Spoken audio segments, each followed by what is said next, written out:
bienvenida a la tercera sesión del seminario permanente de parte del Colegio del Estado de Hidalgo. Y en esta ocasión tenemos a la doctora Alejandra Peña y al doctor Ramiro Flores. Ellos son ex colaboradores del Colegio del Estado de Hidalgo. Es un honor que estén aquí nuevamente de visita. Y bueno, ellos nos van a presentar la conferencia Lo público y lo común en los modelos actuales de gestión de bienes y servicios ambientales en las ciudades. Quisiera leer su semblanza, pero también hacer una pequeña intervención acerca de qué es lo que está pasando con el cambio climático y que creo que se relaciona muy bien con los servicios ambientales. En la semana pasada tuvimos uno de los eventos que nos muestran sobre los efectos del cambio climático, vientos de más de 40 kilómetros por hora en la zona centro del país, nevadas a solo unos días de comenzar la primavera. Y esto tiene mucho que ver con qué es lo que está pasando con el clima a nivel mundial. De acuerdo a estimaciones de la NASA, se estima que la temperatura se ha aumentado 1.35 grados a partir de 1980, es decir, tenemos un aumento pues significativo. Se esperaba que para 2035 la temperatura aumentara 2 grados y bueno, a 2015 ha aumentado 1.35. Si la temperatura llega a rebasar más de 3 grados, pues la situación es de muchísimo riesgo, lo cual pues, nos coloca en una situación notablemente vulnerable.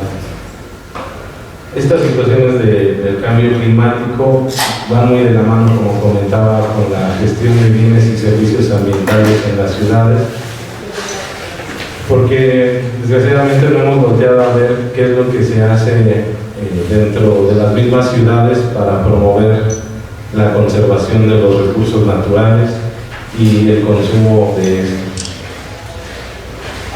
Ahora sí voy a leer el currículum de la doctora Alejandra Peña,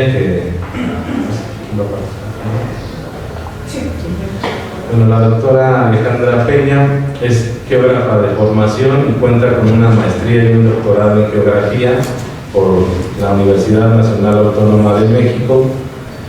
Ha realizado estancias postdoctorales en el Colegio del Estado de Hidalgo, en el Centro de Estudios Urbanos Ambientales del COLMEX, y en su experiencia profesional también la ha desarrollado dentro del sector público en Semarnat, en la Facultad de Filosofía y Letras de la UNAM. Actualmente es investigadora del Instituto Mexicano de Tecnología del Agua en Morelos, donde desarrolla varios trabajos en el área de fenómenos hidrometeorológicos extremos, es decir, sequías e inundaciones desde una perspectiva social.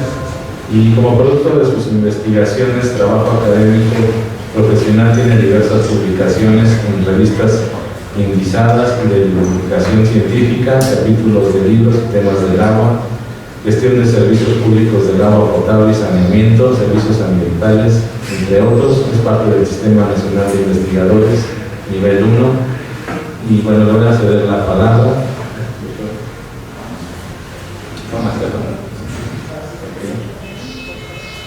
Perdón, el doctor Ramiro Ríos va a ser quien va a abrir la conferencia y voy a leer pues, también su currículum. Él es doctor y maestro en ciencias forestales por el Colegio de Postgraduados y licenciado en biología por la Universidad Nacional Autónoma de México. Realizó una estancia postdoctoral en temas de planificación urbana y áreas verdes en el programa de estudios urbanos y medio ambiente del Colegio Mexiquense. Ha realizado estudios en temas de gestión y planificación de áreas verdes, lo cual le ha permitido desarrollar y proponer nuevos modelos para la gestión y planificación verde en regiones metropolitanas. Ha trabajado como funcionario público en Semarnat, CONAFOR, realizando labores técnicas y de análisis en el manejo de área forestal, y también es profesor de la Universidad de las Américas. Entonces le cedo la palabra al doctor Ramiro. Muchísimas gracias, doctor Sergio. Bueno, antes que nada, quisiera presentar investigación que estamos realizando actualmente mi amiga la doctora Alejandra Peña y un servidor. Esta investigación se está remitiendo, la podemos remontar a 4 años atrás, en la cual tuvimos el interés de abordar nuevos temas en el manejo y gestión de bienes urbanos, de recursos naturales. Nos llamó la atención el paradigma del neoinstitucionalismo económico como paradigma de discusión para nuevas propuestas de gestión y planificación de lo que se entiende como público, común y privado, y a raíz de esto hemos sacado ya algunas cuantas publicaciones. Esta es una de ellas y es la que vamos a presentar este día. Le cedo la palabra a mi amiga la doctora Alejandra Peña, por favor. Como ahora se destila en algunos congresos, vamos a compartir un poco algunas imágenes que preparamos en la presentación, pero básicamente vamos a leer el ensayo que hemos trabajado para esta presentación, para no hacerlo tan monótono. Voy a empezar yo exponiendo la parte de la introducción. El doctor Ramiro va a exponer los dos siguientes apartados, y otra vez voy a tomar la palabra yo para un tercer y último apartado, y ya comentaremos al final algunas reflexiones a manera de conclusión. Nuestra ponencia, o lo que les ponemos ahora a su consideración, lo titulamos como la gestión de bienes y servicios urbanos, nuevas perspectivas.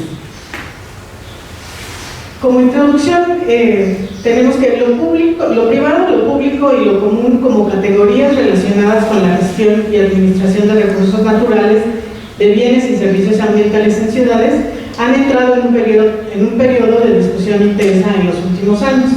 Lo anterior es debido a que los procesos de gestión y administración pública urbana basados en el modelo teórico de la nueva gestión pública, sustentados principalmente en una racionalidad instrumental, han sido cuestionados teórica y empíricamente desde nuevos paradigmas como el neomarxismo, representado por autores como David Harvey, y el neoinstitucionalismo, discutido en años recientes por las aportaciones de Elinor y Vincent Ostrom.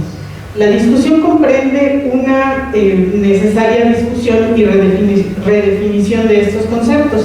Por lo anterior, este trabajo tiene como objetivo contribuir a la discusión de lo privado, lo público y lo común mediante el análisis teórico de las nuevas propuestas económicas neoinstitucionalistas y neomarxistas.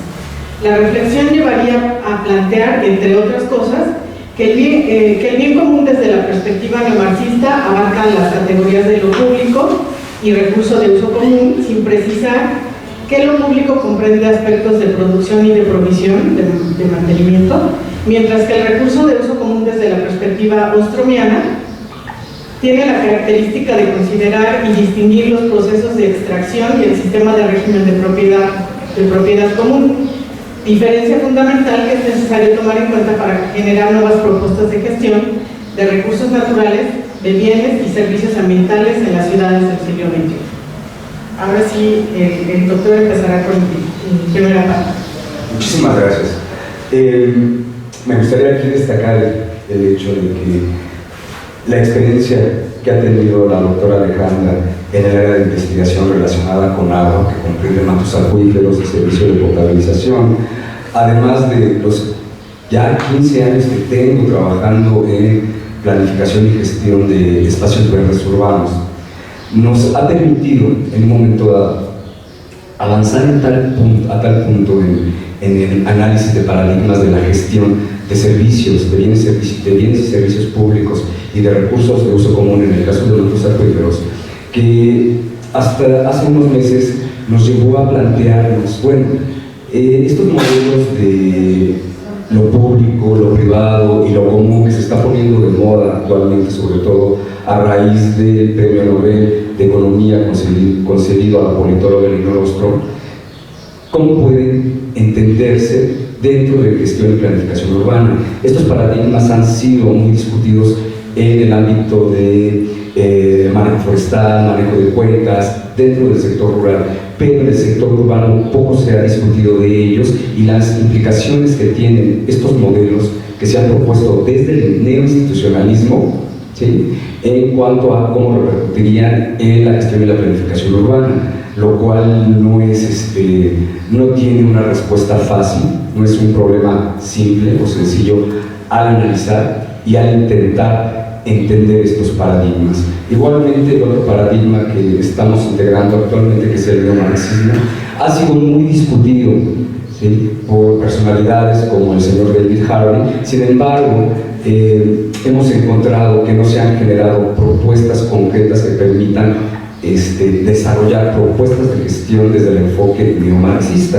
Considerando eso, planteamos la siguiente discusión que denominamos bienes privados y bienes públicos desde una perspectiva económica tradicional.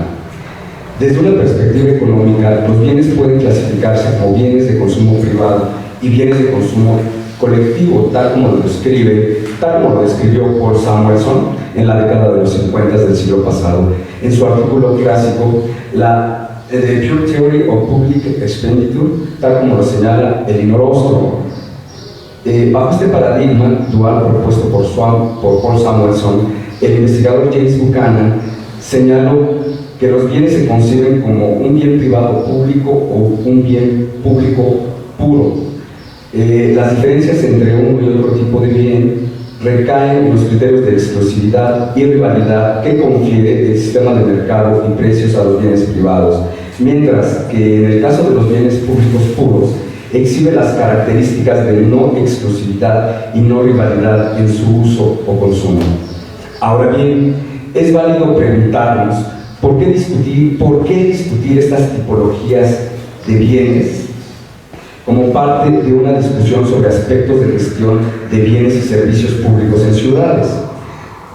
Las razones son estas. Primero, porque esta tipología sienta las bases para el estudio de problemas económicos, financieros y administrativos ligados a cuestiones de hacienda y gasto público de los gobiernos locales o municipales, encargados de proveer muchos de esos bienes y servicios que desde la perspectiva económica tradicional pueden ser considerados como bienes públicos puros.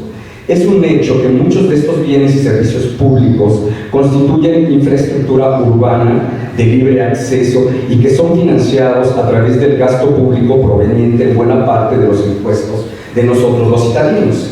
La teoría económica al respecto de la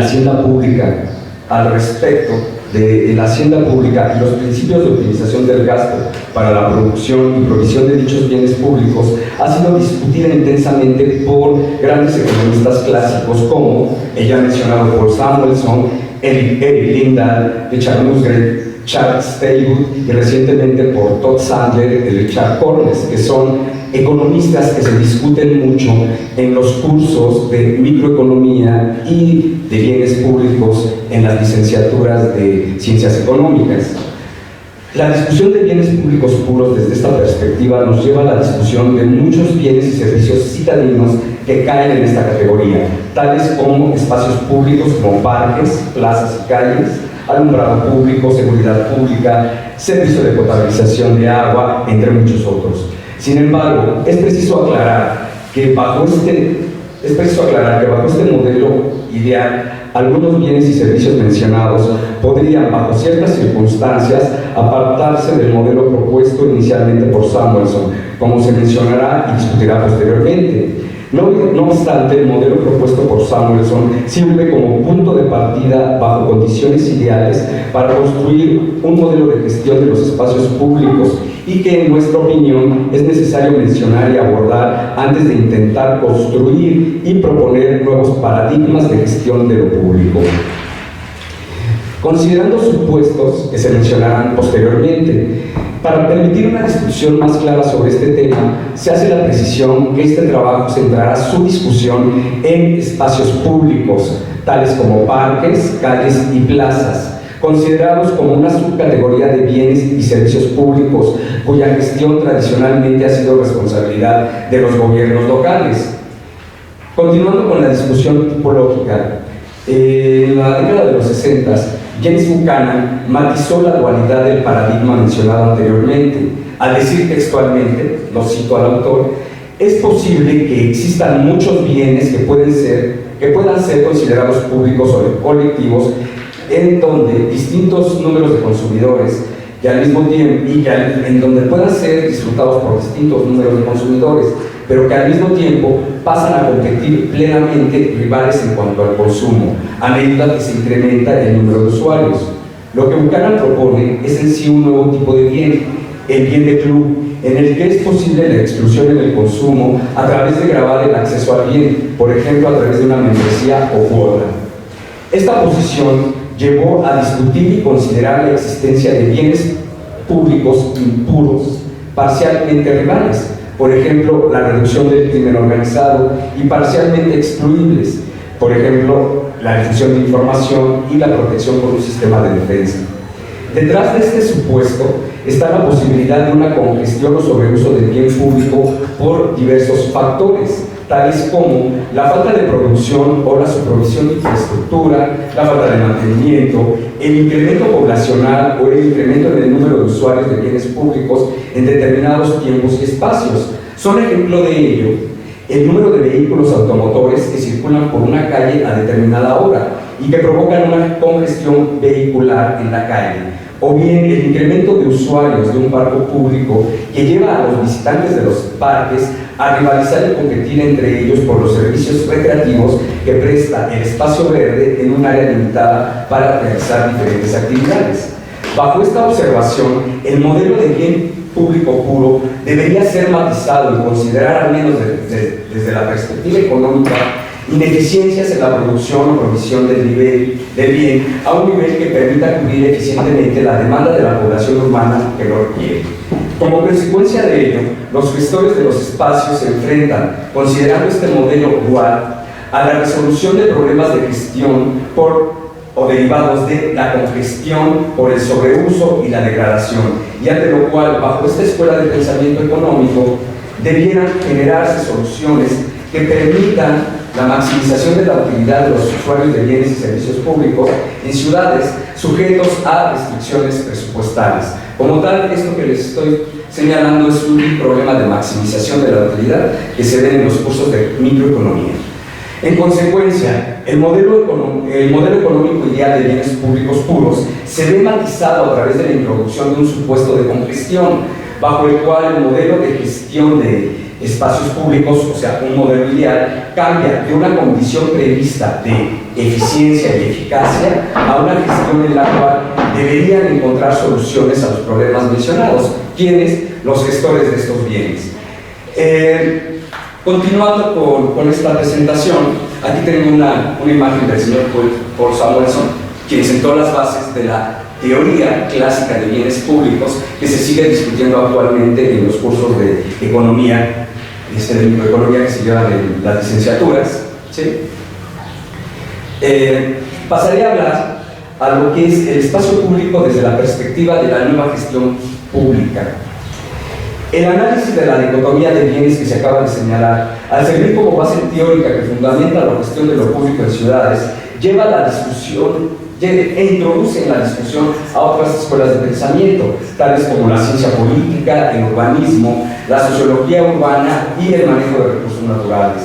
Por lo mismo, las estrategias de producción y provisión o mantenimiento implicadas en la gestión de los bienes públicos citadinos se puede analizar a partir de las diversas bases teóricas que fundamentan la gestión de lo público.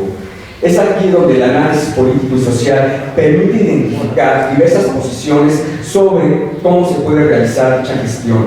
Una de estas posiciones que se ha realizado desde los años 80 del siglo pasado a la fecha es la denominada nueva gestión pública, que ha sido paradigma clave o principio configurador de lo que se ha llamado como Estado mínimo, caracterizado por procesos de desburocratización y simplificación administrativa que han proporcionado como soluciones, ¿sí?, el outsourcing e incluso diferentes niveles de concesión administrativa a compañías privadas o público-privadas ante una gestión ineficaz e ineficiente de las estructuras burocráticas para producir y mantener los servicios públicos como parques, calles y plazas.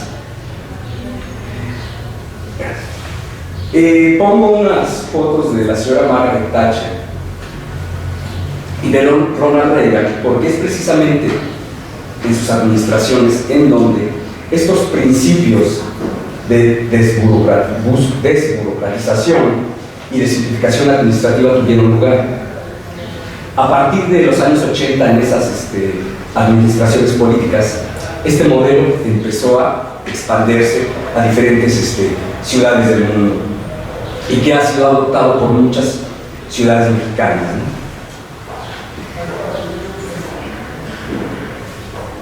A continuación señalaré lo que es la perspectiva, cómo se ven los bienes y servicios públicos, ¿sí?, considerando la nueva gestión pública, este modelo de gestión. El predominio del enfoque optimizador económico en la nueva gestión pública permite identificar como paradigma subyacente a lo que se denomina como teoría de la acción racional, ¿sí?, bajo la cual se fundamenta la economía neoclásica, la economía tradicional.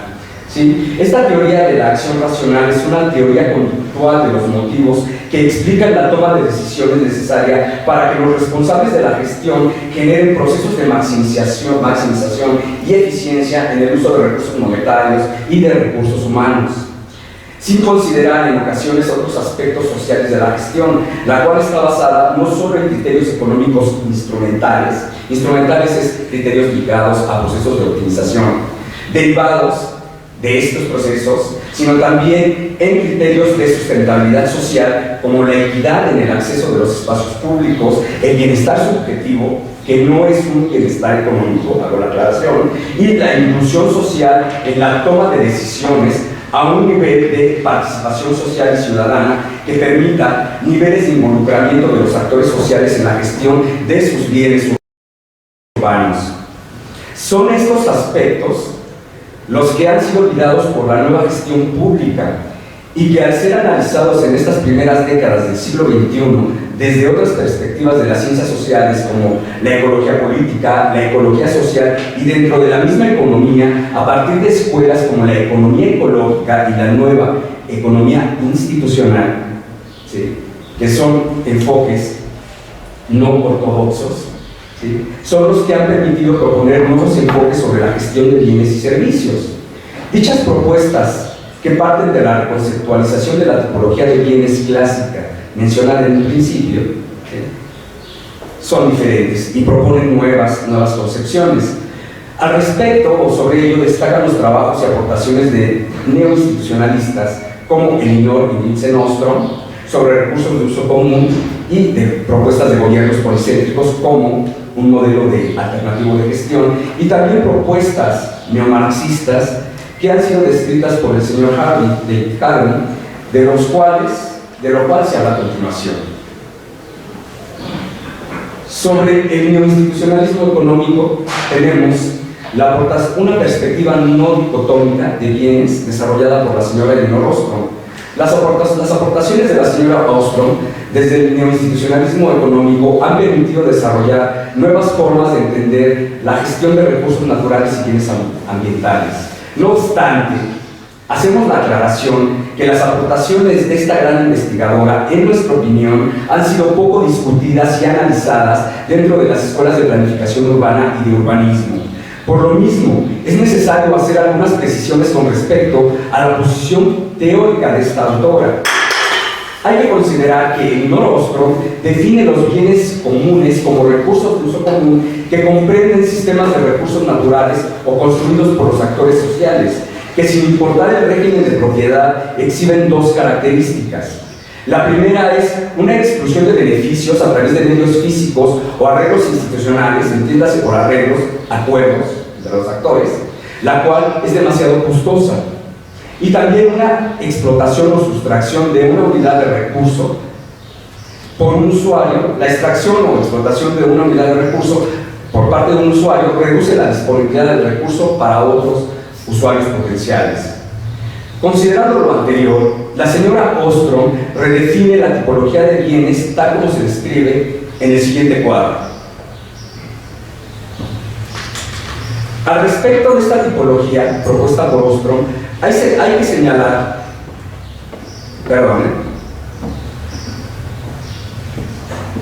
al respecto de esta tipología propuesta por la señora Ostrom, hay que señalar que esta propuesta no sería una clasificación rígida, en donde los bienes se clasifiquen estrictamente en alguna de las categorías propuestas.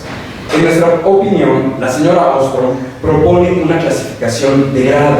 Esto es, habría que considerar diferentes niveles de exclusión y especialmente de sustracción. Dicha graduación permitiría entender en qué momento estamos hablando de un determinado tipo de bien. Sin embargo, el uso de esta clasificación no está exenta de dificultades en su uso. Al contrario, creemos que es difícil emplearla para clasificar de manera rígida los bienes. Por lo tanto, se requiere una flexibilidad, ¿sí?, en la interpretación de esta clasificación propuesta, ¿sí?, y tener un conocimiento claro del bien o del recurso que estamos hablando.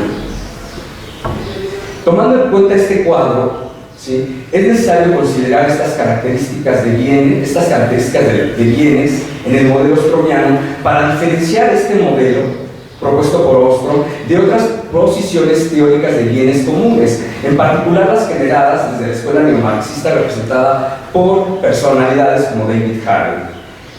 El diferenciar el bien común como recurso de uso común de su régimen de propiedad permitió a Elinor Ostrom generar una clasificación de recursos de uso común basada en el régimen de propiedad que consiste en recursos de libre acceso, por una parte, en la cual hay una ausencia de derechos de propiedad, tal como lo describe Garrett Haring en su artículo clásico de la tragedia de los comunes. Otro tipo sería de propiedad grupal, en los cuales los derechos de propiedad pertenecen a un grupo definido de usuarios, los cuales, ¿sí?, pueden excluir a otras personas del acceso a dicho bien común, a dicho recurso común. También existiría la propiedad individual basada en un individuo o alguna firma empresarial que excluye a otros del recurso de uso común. Y por último, recursos comunes o bienes comunes. Hay que tener cuidado con el manejo de estas categorías. Posteriormente voy a hacer una aclaración al respecto. Retomo lo que estaba diciendo. Bienes comunes o recursos comunes cuyo derecho de propiedad pueda ser gubernamental. En pocas palabras, los recursos de uso común descritos por Ostrom, considerando esas dos características, pueden tener estos tipos diferentes de régimen de propiedad. Por otra parte, las aportaciones de la señora Ostrom en el área de gobernanza de los comunes se basan en una acotación y delimitación a los supuestos de la teoría de la acción racional, basada en investigaciones que abarcaron una gama diversa de trabajos que iban desde la teoría de juegos hasta análisis de estudios de caso en sistemas de riego, manejo de cuencas, manejo forestal comunitario, entre otros. De esta forma, la politóloga Elinor Ostrom, junto con economistas como Herbert Simon, Oliver Williamson y Amartya Sen, acotan la teoría de la acción racional únicamente al modelo de mercados competitivos con información completa y considerando los supuestos de ausencia de costos de transacción en los procesos de negociación para la generación de acuerdos y de contratos, abriendo así la posibilidad a nuevas teorías de motivaciones humanas desde la perspectiva económica, en donde se redefinen los medios y los fines más allá de la mera optimización del bienestar del agente económico. Para ello, reconceptualizan el fin, basando el fin en capacidades afectivas y en aspectos éticos, considerando además aspectos como la reciprocidad y el compromiso que pudiera existir entre los agentes económicos. De esta forma, la señora Ostrom concibe al individuo como un agente que actúa basado en acciones de reciprocidad y compromiso, que puede desarrollar procesos de negociación heurísticos, esto es, a prueba y error. Para ello se basa en los supuestos de que los agentes económicos poseen una capacidad limitada de cálculo, además de que existe información asimétrica, esto es, los individuos no tienen una información completa de lo que ocurre en los mercados o en las situaciones que están enfrentando, y además se presentan los llamados costos de transacción que he mencionado y que son positivos, esto es, la generación de acuerdos, la firma de un contrato, los procesos de negociación entre las partes tienen un costo social y monetario que anteriormente en las escuelas de la economía clásica se consideraban como nulos o inexistentes. La evidencia empírica y experimental aportada por Elinor Ostrom le permitió argumentar que existen comunidades o grupos de usuarios de recursos de uso común que han superado dilemas sociales, como la tragedia de los comunes descrita por el señor Hardy, para explicar la sobreexplotación de recursos naturales y la degradación de bienes ambientales.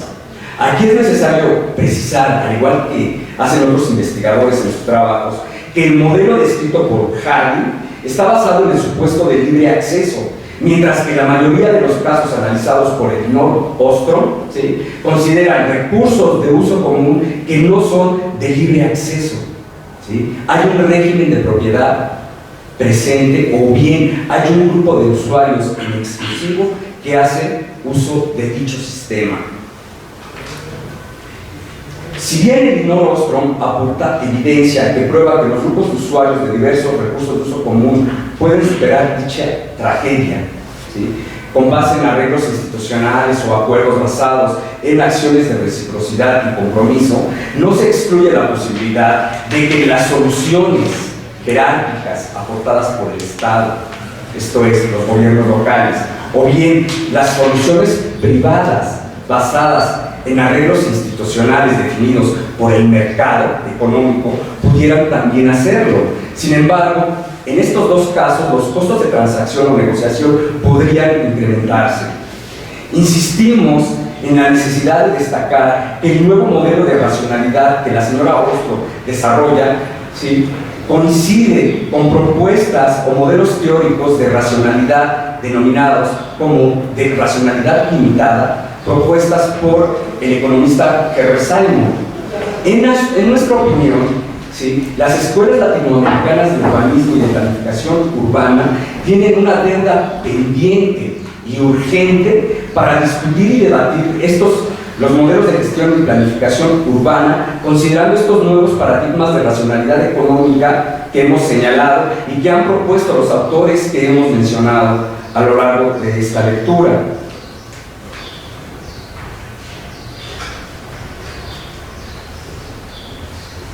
Paso a discutir lo que es el espacio público, ¿sí?, desde una perspectiva de gestión neoinstitucional. Es necesario precisar que los recursos de uso común, según Ostrom, enfrentan un proceso de congestión por sobreextracción o sobreuso, por lo que bajo este paradigma, los bienes públicos impuros, de acuerdo a Ostrom, los bienes públicos impuros citadinos en proceso de congestión podrían considerarse bajo este paradigma como los recursos de uso común, ¿sí?, como recursos de uso común de acuerdo a Elinor Ostrom, o bien según los autores, o bien según otros autores, asemejarse a recursos de uso común. Sin embargo, la señora Ostrom no excluye la posibilidad de la existencia de bienes públicos puros. Consecuentemente, no se debe de olvidar este aspecto en el análisis urbano de los comunes en ciudades. Igualmente, los estudios de caso analizados por Elinor Ostrom en su libro clásico El gobierno de los bienes comunes se basan en el supuesto de no exclusión de beneficios a los usuarios del sistema. Sin embargo, es necesario matizar que dicha no exclusión se da en muchas ocasiones considerando grupos previamente definidos de usuarios, los cuales pueden excluir a forasteros ajenos al sistema, ¿sí?, de los beneficios de este, y consecuentemente excluirlos también del proceso de extracción de unidades de rubro. En nuestra opinión, estos aspectos teóricos del modelo ostromiano no se pueden aplicar directamente en bienes y servicios derivados de espacios públicos como parques, calles y plazas, aun y cuando puedan presentar procesos de congestión o de sobreuso. No hay que olvidar que a fin de cuentas, dicha congestión o sobreuso se puede provocar por una ausencia de producción o provisión por parte de los órganos responsables de los gobiernos locales. Empero, la naturaleza del libre acceso ligada a los principios de no exclusión de dichos espacios públicos se relaciona con aspectos de inclusión social que han sido discutidos por especialistas en espacios urbanos, que son, voy a mencionar algunos, por ejemplo, Jorge Borja, David Harvey, Citaló. Igualmente, se corre el riesgo de malinterpretar el paradigma ostromiano en ciudades, esto es, si ante la falta de incumplimiento en la gestión pública de los gobiernos locales, las colectividades locales gestionaran su propio espacio público, calle, parque o plaza, como un típico grupo ostromiano, habría que cuestionar qué tanto una posible aplicación del principio de exclusión a personas ajenas a la localidad como medida para superar la degradación o congestión de dicho bien, ¿sí?, pudiera derivar en una fragmentación de dicho espacio y conducir a la exclusión social que pudiera repercutir negativamente en los grupos más vulnerables, tales como mujeres, etnias, personas con capacidades diferentes, la comunidad lésbico-gay, entre otros grupos vulnerables. En el caso urbano, esto puede ser como un matiz social oscuro o negativo de los arreglos institucionales dirigidos a rescatar el espacio público de su degradación, tal como lo señalan algunos discípulos de la señora Elinor Ostrom, que han analizado el paradigma de recursos de uso común en ciudades. La discusión sobre el modelo ostromiano aplicado en ciudades podría venir a apoyar nuevos enfoques de gestión de bienes y servicios citadinos, en particular los modelos de gobernanza local, que siguiendo a investigadores españoles como Daniel Innerarity, politólogo español, deberían estar basados en un modelo de Estado activador que considere a la sociedad civil fomentando su inclusión, participación y responsabilidad hacia el bien común. Este bien común, señalado por Daniel Innerarity, no es el grupo ostromiano, sino el bien de la comunidad o el bien de todos por igual. Hago la aclaración aquí que la concepción de recurso de uso común, ¿sí?, ostromiano, tiene que hacer referencia a las propiedades que mencioné en un principio. Esto es, la difícil exclusión de usuarios por parte de otros y la rivalidad en el consumo de un bien. Ese es el recurso de uso común ostromiano, y que algunos investigadores denominan como bien común. Si vamos a hablar de bien común, según Ostrom, tendríamos que hablar de un recurso de uso común que cumple esas características y que tendría o que podría estar en diferentes tipos de régimen de propiedad. Sin embargo, ¿sí?, bajo la tradición económica y de otras ciencias sociales, el término bien común se ha empleado también para referirse a aquel bien que es de utilidad y de importancia para toda la comunidad, entendiendo a la comunidad como las diferentes colectividades urbanas.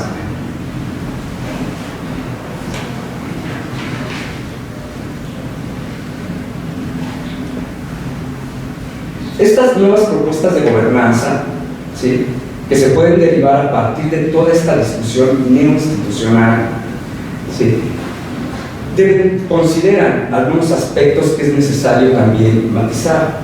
No excluye de todo al mercado, ni tampoco excluye a posibles soluciones generadas por los gobiernos municipales. Considerando lo anterior, la incorporación del neoinstitucionalismo en nuevos modelos de gestión urbana, que podemos denominar como modelos de gobernanza, permitiría considerar los siguientes aspectos que también han sido considerados por algunos especialistas en ciencia política, y que son reparto de responsabilidades, autorresponsabilidad de los actores involucrados en la gestión, la cooperación a largo plazo, entiéndase la reciprocidad y el compromiso, el diálogo social y democrático, el compromiso ciudadano en la gestión, esto es la participación social y ciudadana, y más bien sin desdeñar la posible integración de instrumentos de gobierno, ¿sí?, y de mercado. Al respecto de nuevas formas de gobernanza, si bien la discusión ha girado principalmente sobre la figura de la señora Ostrom y su crítica al paradigma predominante de homo económicos, ¿sí?, junto con su modelo de gestión de recursos de uso común, queremos finalizar este apartado citando las aportaciones del esposo de la señora Ostrom, Vincent, sobre el modelo de gestión denominado gobiernos policéntricos, y que fue enriquecido por la señora Ostrom a través de estudios empíricos sobre servicios de seguridad pública en los Estados Unidos. Sobre ello, el modelo desarrollado por los Ostrom, en nuestra opinión, es evidencia empírica de que en la gestión de lo público en ciudades es posible la coexistencia de diferentes tipos de gobernanza o de gestión de los servicios públicos, como a través de diferentes grados de involucramiento entre los componentes gubernamentales, el componente privado ligado al mercado y también el componente social comunitario, que en muchas ocasiones ha sido desdeñado u olvidado por escuelas tradicionales de gestión de bienes públicos como la nueva gestión pública. En este momento cedo la palabra a mi compañera para hablar del apartado neomarxista. Alex.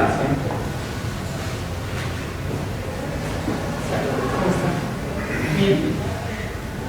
Esperamos que no sea tan cansado. Realmente nuestra aportación este día es una reflexión teórica que nos ha llevado, como ya mencionaba el doctor Ramiro, un buen tiempo de estar revisando autores, de estar,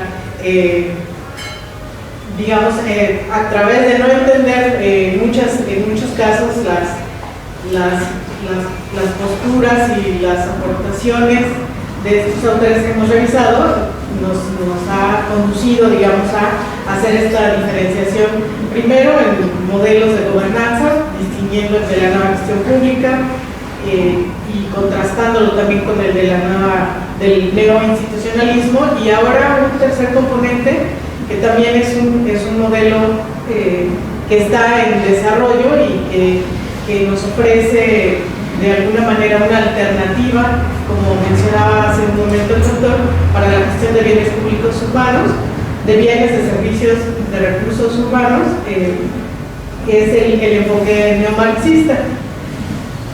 Sobre sabemos que en el debate académico neomarxista, la discusión sobre bienes y servicios ambientales ha adquirido un nuevo matiz con las aportaciones del geógrafo inglés David Harvey, en virtud de situaciones en las cuales el estado de los servicios ambientales y los recursos naturales en los ámbitos urbanos se inscriben en un contexto de una progresiva tendencia global a privatizarlos y a comercializarlos, de acuerdo a la lógica del sistema económico imperante y a la debilidad legal e institucional para regularlos.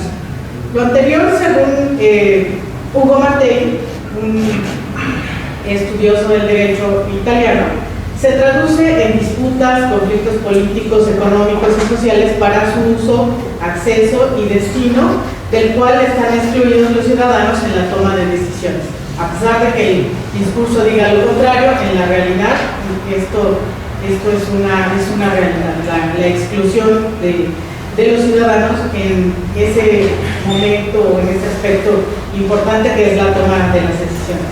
En virtud de ello y de la existencia de diversas propuestas teóricas, prácticas y aplicadas para su gestión en ámbitos urbanos de Latinoamérica, es necesario no solo discutir sobre las posibles categorizaciones de ese pool de bienes y servicios que se usan y se prestan en la ciudad, sino también conocer las propuestas de modelos alternativos de su gestión. En este caso, la neoinstitucional sería una propuesta ya alternativa, esta sería otra un poco más radical.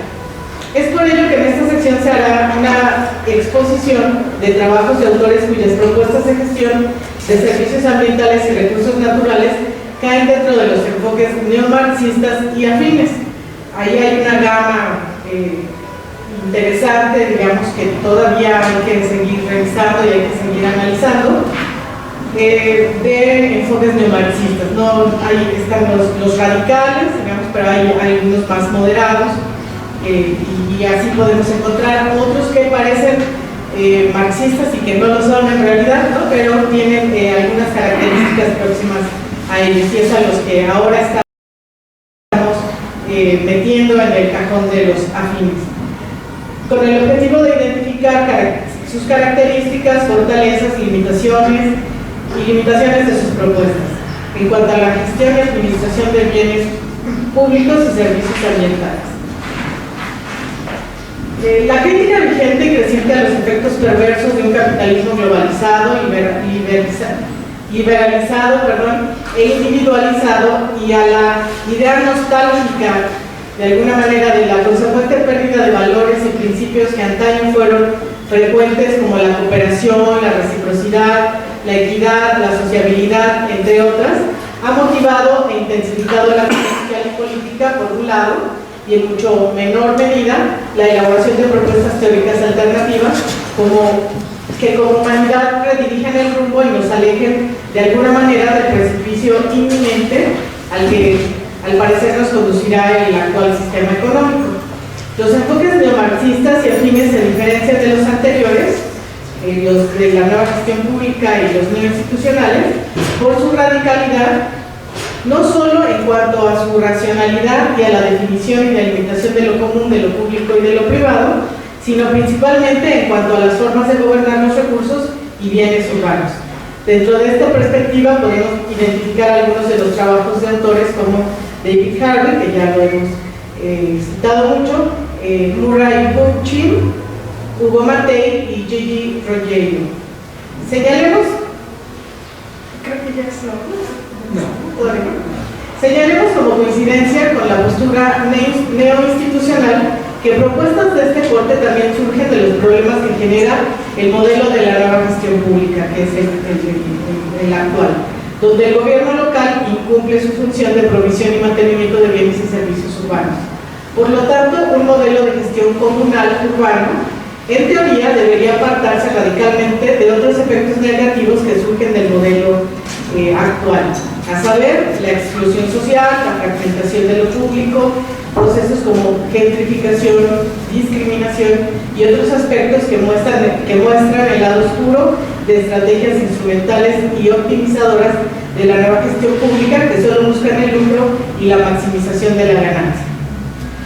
Los principios y valores que Ostrom manejó en su propuesta teórica de la acción colectiva institucional, a saber, efectividad, eficiencia, equidad, sostenibilidad, cooperación, reciprocidad, confianza, reputación, solidaridad, igualdad de derechos, independencia, cero jerarquías, o poder de uno sobre otro, son prácticamente los mismos que desde posturas marxistas se enarbolan, pero fuera de la consideración de un homo economicus, que maximice sus fines. Ese sería de alguna manera una coincidencia y un elemento que los diferencia claramente. Si las escuelas de gestión y planificación se desarrollan a partir de teorías específicas de racionalidad y lo público y lo privado y lo común en esas escuelas se definen a partir de modelos de racionalidad, la primera tarea sería identificar cuál es la racionalidad de los enfoques neomarxistas. Lo que nosotros encontramos es que se trata de una racionalidad predominantemente de corte utópico, lo que implica como condición la existencia de un mundo sin clases sociales, sin jerarquías ni asimetrías de poder, lo que posibilitaría a su vez la contención de los intereses egoístas de los actores. El ciudadano, por eso hablamos de lo utópico, el ciudadano social que se considera parte de la comunidad es producto de un sistema de valores y motivaciones completamente distinto al que deriva del modelo de la acción racional, lo que recuerda el papel preponderante otorgado por el guevarismo a la ética individual que llevaría a la creación del nuevo hombre del socialismo, es decir, a un individuo fuertemente movido por una ética personal que lo impulsa a la solidaridad y al bien común sin necesidad de incentivos materiales. Esa sería entonces una condición para que este modelo pudiera funcionar. Las propuestas de definición, lo cual también es un aspecto importante que ya se marcaron las distinciones entre los dos modelos anteriores, de definición de los bienes comunes son importantes debido a que conducen a nuevos paradigmas de gestión. ¿Qué es lo que se entiende por bienes comunes? Nos llevaría entonces a saber cómo los gestionamos. En los modelos neomarxistas y afines, el común es un bien superior. Harvey define los bienes comunes urbanos bajo una consideración conflictiva inherente al espacio urbano. Por su lado, Hugo Mattei ofrece una propuesta alternativa de bienes comunes en la que se incluyen por igual diversos bienes o recursos tales como parques públicos, calles, seguridad pública, recursos naturales como los peces de los ríos, la madera de un bosque, que serían recursos renovables, y petróleo como recursos no renovables, es decir, recursos, bienes y servicios en los que están implicadas la producción, la provisión y la sustracción. no hay una diferenciación realmente en esta propuesta.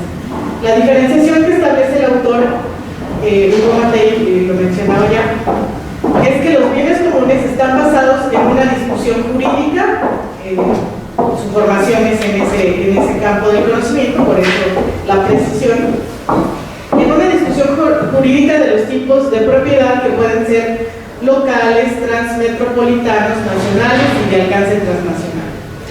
Desde esta perspectiva, los bienes comunes o la propiedad común son bienes de la colectividad que deberían desempeñar una función constitucional de tutela de lo público frente a la propiedad privada, poder privado, y la propiedad del Estado, el poder del Estado.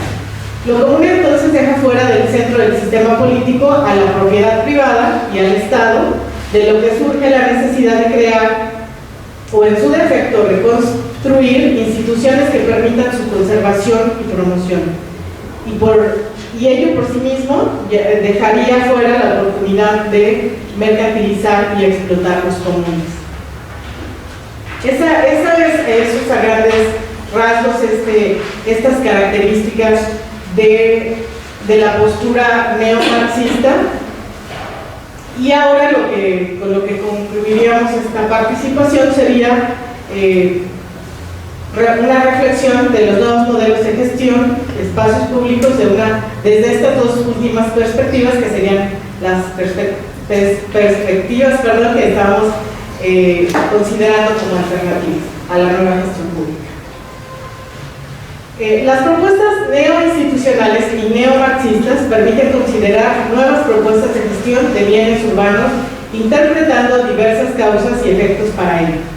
En el caso del neoinstitucionalismo, se parte de una acotación al modelo de la acción racional bajo nuevos supuestos que se han generado dentro de la misma economía neoclásica, destacando las aportaciones teóricas y empíricas de Elinor Ostrom, que fundamentan la existencia de nuevas formas de gestión urbana comunitaria que pudieran involucrar lo social, lo privado y estatal de diferentes formas, partiendo para ello de los resultados y análisis de los RUC estudiados por la autora.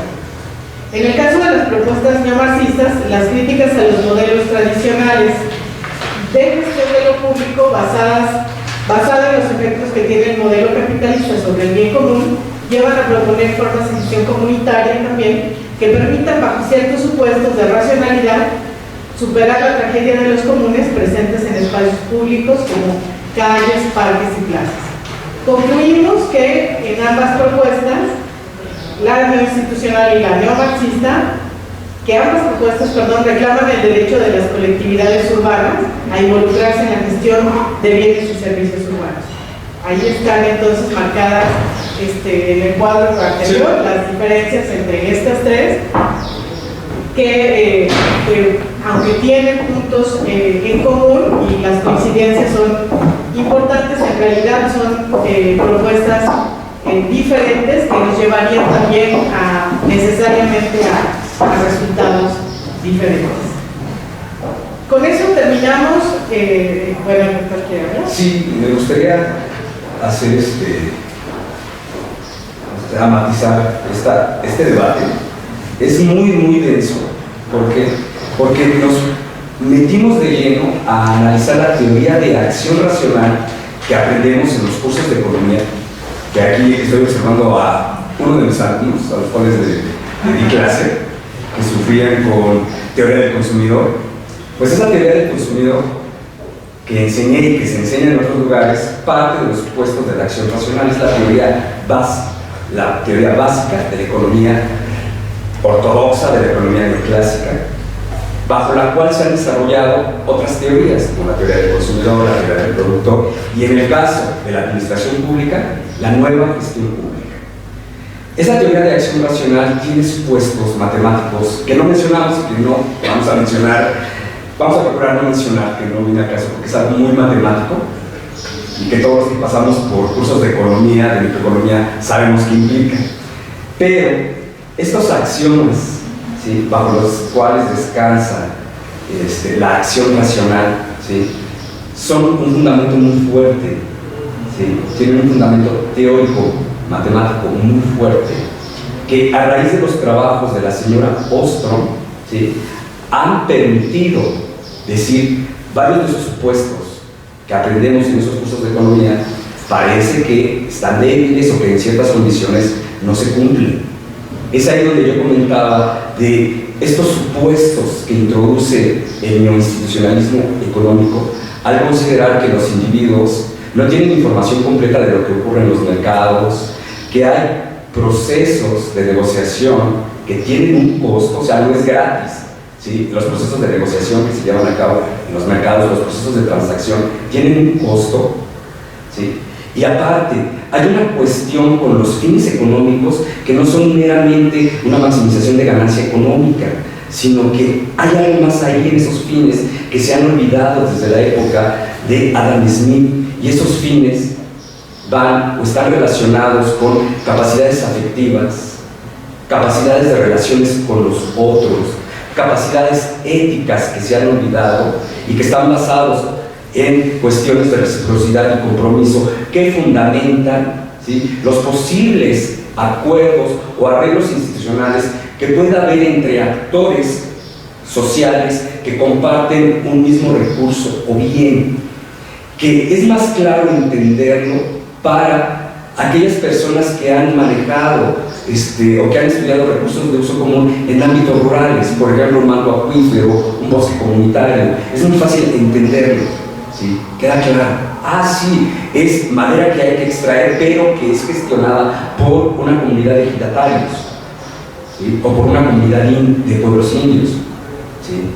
Sin embargo, en ciudades es donde este paradigma, el primer paradigma que discutimos, el ostromiano, ¿sí?, al introducirlo para analizar la gestión, ¿sí?, esa nueva gestión pública que ha sido muy criticada, tiene varios matices que no son fáciles de entender debido a todos estos supuestos.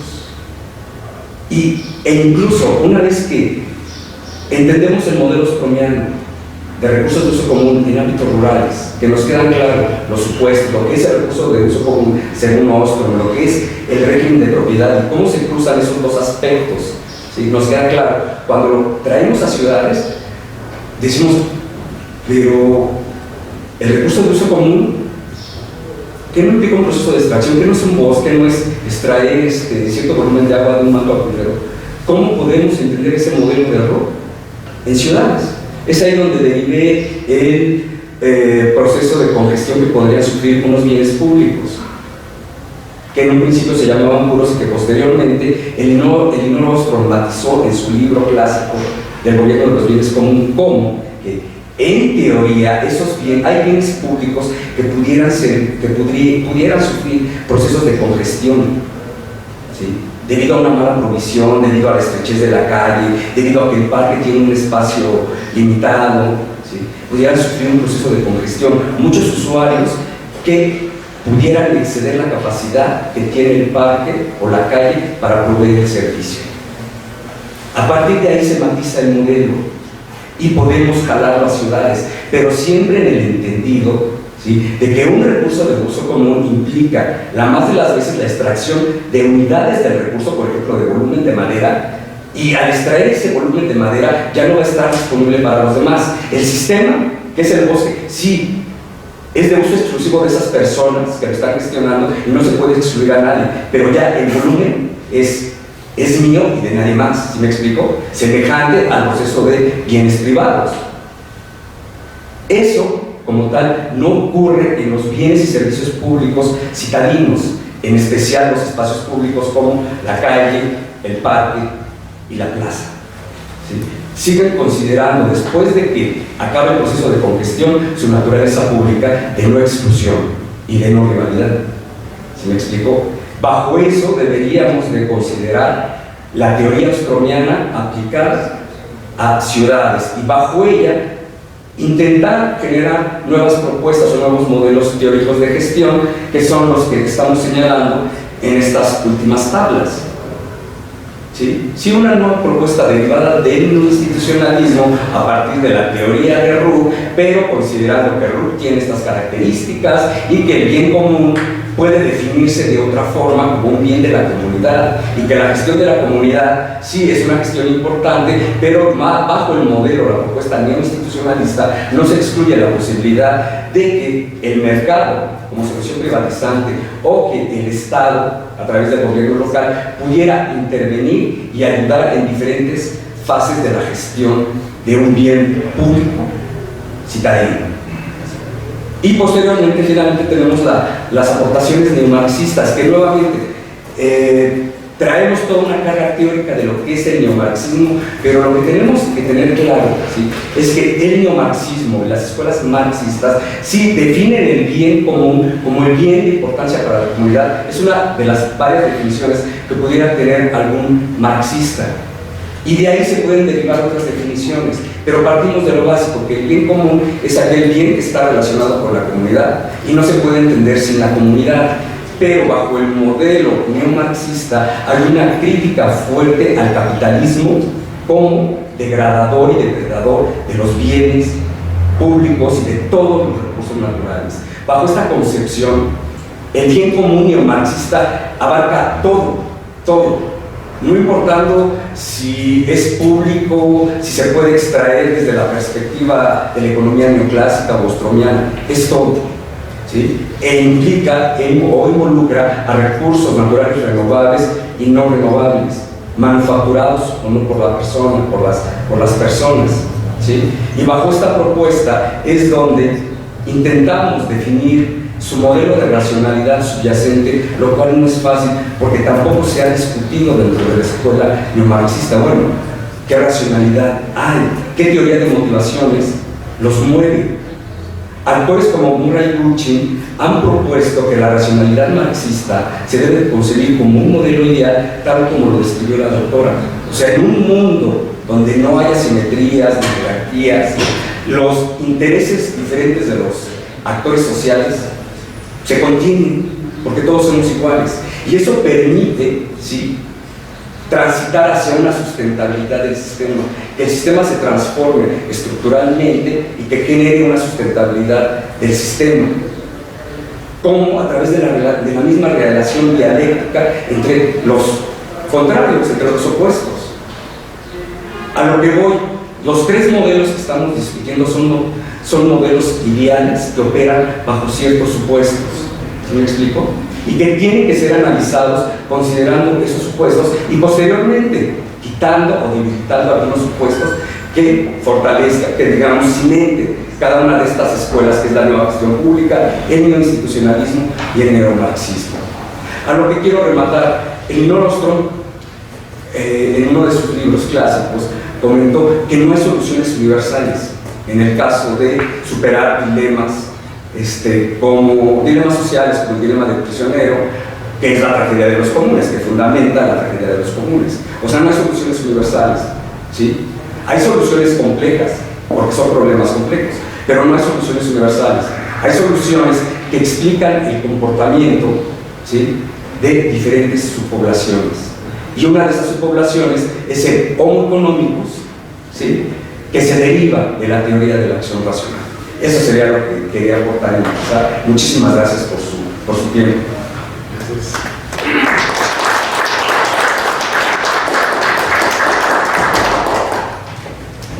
Muchas gracias, doctores. Les voy a ceder la palabra al público para que puedan hacer algunas observaciones o preguntas. Yo creo que nos dejan pues bastante carnita para masticar durante algunas semanas. Es un tema muy interesante y a la vez complejo esta parte de los modelos pues de gestión, de apropiación de los recursos. Y yo tendría también una pregunta ¿qué se hace también con los males públicos, ¿no? Porque todo el mundo habla de los bienes, de los recursos, pero ahora en el caso, por ejemplo, del cambio climático, que es pues un mal público, es decir, ¿quién se hace responsable? Y también qué modelo se podría aplicar. ¿Alguien tiene alguna comentarios?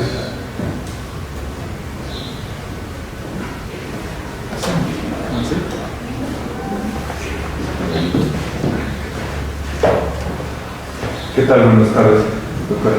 Una pregunta muy clara. En el sentido de la nueva adquisición de valores que tienen las instituciones, ¿no? O sea, en ponerle este perfil a las instituciones de gobierno, generándoles una visión, una misión que obviamente tiene que ver con la nueva gestión que tiene que establecerse bajo estos paradigmas. Estos nuevos propósitos que tienen las instituciones, ¿cómo impactan con la idea de el buen servicio o la adquisición de funciones propias hacia la población?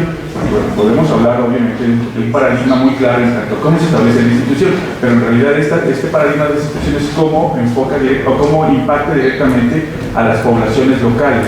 Me refiero claramente, por decir, la Comisión Nacional del Agua, ¿no? Cómo es que se adquiere este estatus en la nueva gestión pública y en realidad cómo se va empezando a alejar de su contacto con la población y obviamente se separan estas ideas de lo que es el bien público, ¿no? Entonces, eso es una característica. Y el otro elemento que quisiera preguntarles es, bueno, independientemente de la actuación institucional, ¿cuáles son las respuestas que se toman en términos muy de las localidades o de algún grupo muy particular, como lo mencionó el doctor, quizás los grupos indígenas, los grupos indios, en cuanto a la propia asimilación o apropiación de los bienes que pueden generar esta condición de servicios ambientales? Es decir, alguna comunidad indígena que ustedes sepan que estén teniendo este manejo del paradigma de los servicios ambientales, no solamente hacia lo local, sino también hacia lo externo.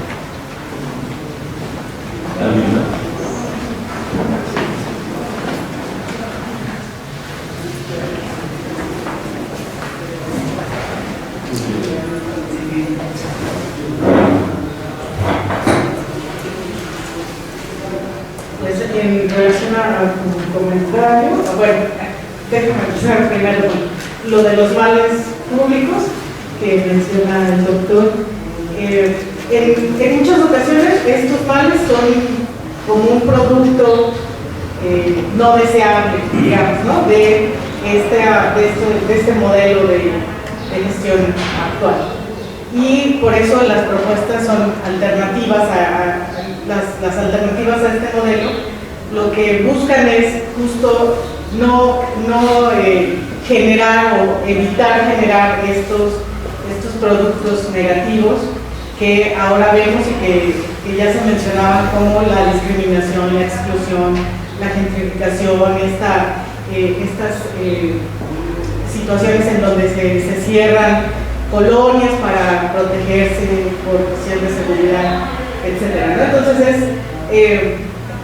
por ese lado, los males públicos más bien son no como algo que exista por sí mismo, sino algo que se genera a partir de una mala gestión, ¿no? de los bienes y de los recursos. En relación a lo que menciona también el doctor, yo creería que yo no conozco directamente ninguna comunidad que esté funcionando bajo este esquema de servicios ambientales, pero he leído los casos desde hace ya, yo creo que más de 10 años que se implementó, y ahí a mí la impresión que me da, digamos, es que es un proyecto no de las comunidades, es un proyecto de arriba hacia abajo, ¿no? Y en ese sentido también habría que entender cómo desde el modelo de la nueva gestión pública está considerada esta participación de los actores sociales. Y siempre, por un lado, es una consideración que está presente en el discurso. Entonces, ahora el tema, los problemas con el agua, los problemas con la biodiversidad, o sea, es un asunto de todos y todos tenemos que participar, pero es por eso decía, es una visión de una participación comunitaria, ciudadana, siempre limitada y siempre dirigida, ¿no? desde arriba. Y en este caso, entonces hay muchos, conozco más, digamos, el tema del agua, pero hay muchos casos ya documentados en los que llegan estos programas como imposiciones y en donde ya se tiene muy claro y muy delimitado cuál es el papel que se quiere que juegue la comunidad, ¿no? Y muchas veces solamente es nombrar a alguien para que firme un acta, ¿no? Para que firme un papel y se haga, se constate, digamos, que hubo esta participación, ¿no? Entonces, esa situación, digamos, tendría que probarse y estos otros modelos alternativos tendrían que ponerse a prueba y si la discusión teórica está efervescente, digamos, en este momento, creo que también es un buen momento que a la par se pudieran ir haciendo o se pudiera ir generando información empírica de estos casos para desidealizar también estos modelos, ¿no? Porque pareciera entonces que estos supuestos de los que se hablaban están muy ordenados, muy claros, muy contenidos, y cuando los probamos en la realidad, pues resulta algo totalmente distinto que pudiera tener también sus efectos negativos, ¿no? No queremos, y creo que no sería anticiparse, sino sabemos, digamos, que estos modelos ideales, estos modelos alternativos, también pueden tener o tienen el peligro de presentar efectos negativos, seguramente de otra naturaleza y de otro tipo que los que se generan bajo la nueva gestión pública. Sí, primero sobre males públicos que decía el doctor Ceballos, yo lo abordaría, bueno, ¿cómo quieren que lo conteste? O sea, a partir de la perspectiva de la acción racional o a partir del institucionalismo del neomarxismo. Por ejemplo, desde la nueva gestión pública, o sea, como economistas, o sea, vamos a analizar un problema de males públicos, por ejemplo, la congestión. En la congestión la función de utilidad se va a invertir, pero a fin de cuentas vamos a recurrir a un proceso de maximización, como internalizando la congestión, ¿sí? Para maximizar a fin de cuentas el bien público, que es la provisión de los bienes y servicios que se derivan del espacio. Pero caemos en lo mismo, o sea, volvemos al modelo predominante, maximizador, derivado a partir de la microeconomía basada en la teoría de la acción racional, teoría del consumidor, y estamos dentro de un problema matemático de maximización y que obviamente necesitamos desarrollar. No es que necesariamente los gestores, ¿sí? O sea, las personas que están en los gobiernos hagan ese proceso de maximización a mano, sino que cómo ellos conciben también la gestión bajo este modelo de acción racional, ¿sí? En una relación de medios fines, donde los medios son la forma de llegar a un objetivo final, ¿sí? Los medios son, bajo el proceso de la acción racional, los mejores medios. Hay que encontrar el camino más corto y óptimo, ¿sí? Para llegar al fin último, que es qué cosa, disminuir los costos y maximizar la utilidad entendida en el sentido económico de los usuarios de los bienes públicos. Entonces, ¿qué tenemos? Criterios maximizadores de bien público o de los bienes públicos derivados de los espacios públicos, en los cuales se tiendan a minimizar los males, que sería la congestión que pudiera haber en un parque, en una calle. Tenemos, por ejemplo, un indicador de áreas verdes urbanas que no tiene ningún sustento teórico, recomendado por la Organización Mundial de la Salud, que es para todas las ciudades del mundo 9 metros cuadrados per cápita por habitante de ciudades. ¿De dónde sale ese indicador? Cuando empezamos a analizar diferentes grupos de usuarios de espacios recreativos y hay una multidiversidad de gustos y preferencias recreativas. O sea, cómo a partir de un solo indicador se puede proveer una cantidad óptima. Yo doy la explicación en el sentido de, simple y sencillamente se deriva porque bajo el principio de la acción racional, obviamente ¿qué queremos maximizar? Para maximizar necesitamos un indicador, ¿cierto o no? Pero si salimos de este enfoque restrictivo de la acción racional, entonces sí, ok, vamos a hablar de principios de equidad e inclusión social en los espacios públicos. Hablemos de diversidad en los gustos, preferencias y necesidades de las personas que transitan por la calle, que van al espacio público, parque o plaza y que cubren necesidades, ¿sí? Que necesitan desarrollar su proyecto de vida y en donde esos bienes públicos, ¿sí? Cumplen una función muy importante. Entonces, en ese momento, tumbo al indicador matemático de 9 metros cuadrados de área verde per cápita y empiezo a hablar, ¿sí? Puedo empezar a hablar de otras cosas, en términos del neoinstitucionalismo o en términos del neomarxismo. Ninguno de los dos es un modelo perfecto, o sea, son modelos alternativos, que obviamente yo hice la aclaración de que tanto los arreglos institucionales como aquellos acuerdos o aquella contención de intereses en el neomarxismo pudieran tener otra cara. Dentro de los modelos ideales que describimos, todo suena muy bonito, igual que en el modelo de acción racional. O sea, pues es un principio maximizador matemático, resuélvelo. Y si estás en la parte del burócrata que toma decisiones, genera indicadores para que ellos puedan guiarse en la toma de decisiones. Desafortunadamente, en muchas ocasiones, la gestión y planificación de bienes y servicios públicos no se puede reducir a indicadores. Pudiera en algunos casos sí determinarse algunas cantidades, por ejemplo, espacios deportivos, una cancha de fútbol, canchas de fútbol necesarias para los usuarios que les gusta el fútbol, ¿sí? Pero en otros casos no. Entonces es ahí donde estas dos escuelas, estas otras dos escuelas que son el neoinstitucionalismo y el neomarxismo, nos abren nuevas perspectivas, nuevas formas de gestionar, pero que no están exentas, ¿sí?, de generar algo que no sabemos, y ese algo puede ser algo negativo, que incluso ya ha sido estudiado, empezado a analizarse por algunos urbanistas en Sudamérica, en Estados Unidos y en Europa. Pero los autores que hemos revisado hasta el momento, urbanistas o especialistas en ciudades, coinciden con nosotros de que estos paradigmas, sobre todo el neoinstitucionalista y el neomarxismo, no han sido, ¿sí?, debatidos de todo en la academia que se dedica a estudiar ciudades. Pasando a otro, al otro punto que comentaban, ¿qué respuestas hay? Era lo que comentaba sobre servicios ambientales en pueblos indios. Coincido con lo que dice la doctora sobre que son soluciones verticales que vienen de un proceso de gobernanza que se denomina de gobernanza, ¿sí?, pero bajo un modelo de gobernanza inspirado en la nueva gestión pública. O sea, no es un modelo de gobernanza alternativo.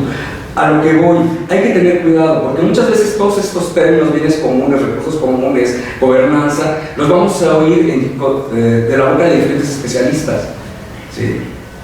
Pero cada especialista va a tener una perspectiva. Entonces lo que tenemos que tener claro es bajo qué perspectiva me está analizando el investigador o el autor, si es un artículo, el problema. ¿Cuál es la perspectiva? ¿Sí? Porque puede ser gobernanza inspirada en los, vamos a decir, en las definiciones que daba Banco Mundial, ¿sí? Solo que resulta que una vez que revisamos el modelo de gobernanza, resulta que no se consulta a la base social. Es más, ese rollo de consulta a la base social ya viene con el enfoque de la nueva gestión pública y con una solución estatizante y hasta únicamente privatizante. Entonces lo único que se hace es aterrizar un programa y generar de ahí recursos que maximicen el bienestar de los beneficiarios de programas de pago de servicios ambientales. Si entendí la pregunta, creo que esa sería la respuesta. No sé si haya algo que no me haya contestado de las cuestiones que me hicieron. Gracias. ¿Alguien más tiene alguna duda o comentario? Bueno, pues les agradecemos a los doctores Alejandra Peña y Ramiro. Le damos un aplauso, por favor.